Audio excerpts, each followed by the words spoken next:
दिल को छू जाए कहानी चैनल में आपका स्वागत है। आज की वीडियो में हम सुनेंगे विक्रम बेताल सीरीज की 25वीं कहानी यानी अंतिम कहानी, जिसका शीर्षक है भिक्षु शांतशील की कथा। विक्रम बेताल सीरीज प्लेलिस्ट पर जाकर आप विक्रम बेताल सीरीज की 25 कहानियाँ एक साथ सुन सकते हैं। तो चलिए कहानी शुरू करते हैं। 24 बार लगातार प्रयास करने के बाद आखिरकार राजा विक्रमादित्य शव को शमशान में ले जाने में कामयाब हो जाते हैं और बेताल शव को त्याग देता है।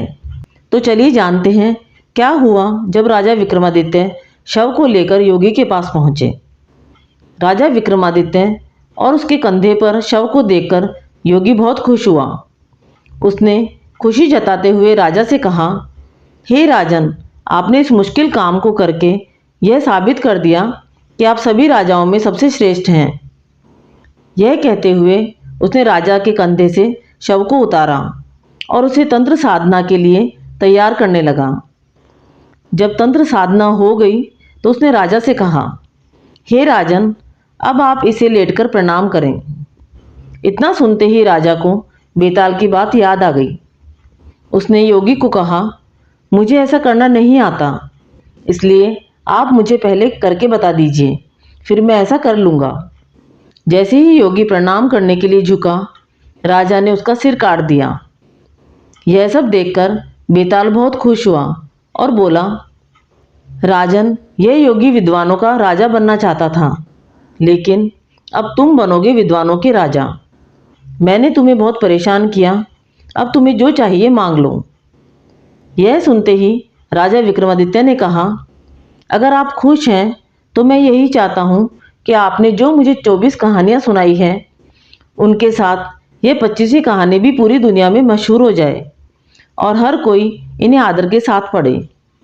बेताल ने यह सुनते ही कहा, जैसी आपकी इच्छा, ऐसा ही होगा। ये कहानियाँ बेताल 25 के नाम से जानी जाएंगी और जो भी इन्हें ध्यान से पढ़ेगा या सुनेगा, उनके सारे पाप खत्म हो जाएंगे। इतना कहकर बेताल चला गया और उसके जाने के बाद शिवजी ने राजा को दर्शन दिए। शिवजी ने प्रकट होकर राजा से कहा, तुमने इस दुष्ट योगी को मारकर एक अच्छा काम किया है। अब तुम जल्द ही 7 द्वीपों समेत पाताल और पृथ्वी पर राज करोगे। जब तुम्हारा इन सभी चीज़ों से मन भर जाए तो तुम मेरे पास चले आना। इतना कहकर शिवजी वहाँ से चले गए। इसके बाद राजा अपने नगर गए और वहाँ जब सबको राजा की वीरता के बारे में पता चला तो सभी ने राजा की प्रशंसा की और खुशियाँ मनाई।